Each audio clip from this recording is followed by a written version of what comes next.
이번 주는 섭리의 일들도 자기의 할 일도 생명 관리도 지나치게 무리하게 하면 지치고 부담이 된다고 말씀했습니다. 하나님과 성령님을 섬기는 것도 너무 지나치게 무리하게 하면 자신도 힘들고 보는 사람들도 부담스럽고 강박으로 신앙을 하게 되니 힘들어지고 오히려 삼위께 영광이 안 된다고 말씀했습니다.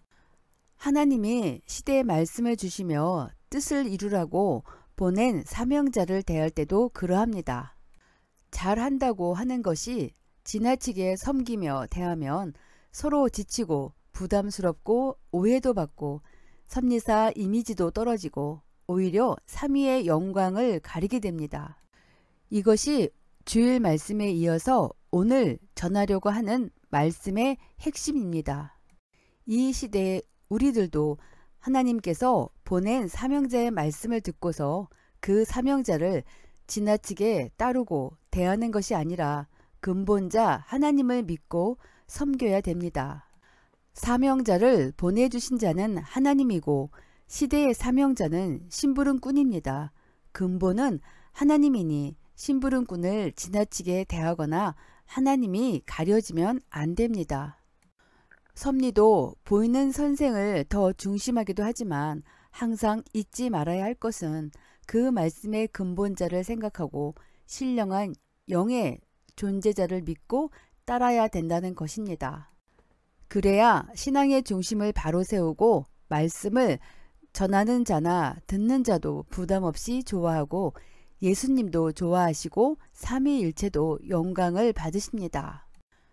말씀을 준 사명자와 삼위일체를 엄격하게 구분하여 뜻을 따라 살도록 불러주신 하나님과 성령님께 감사하고 이 역사의 터전이 되어 주신 예수님께 감사하고 삼위를 믿고 삼위께 영광 돌리며 살아야 됩니다. 이렇게 할 때 비로소 사망에서 생명으로 옮겨지게 됩니다.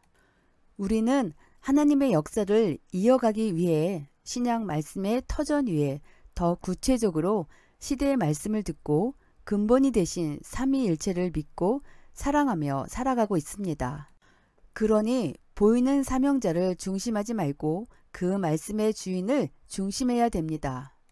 지금까지 섭리에서 보이는 사명자를 중심하던 자들은 말씀을 달리 보고 육적 신앙을 했습니다.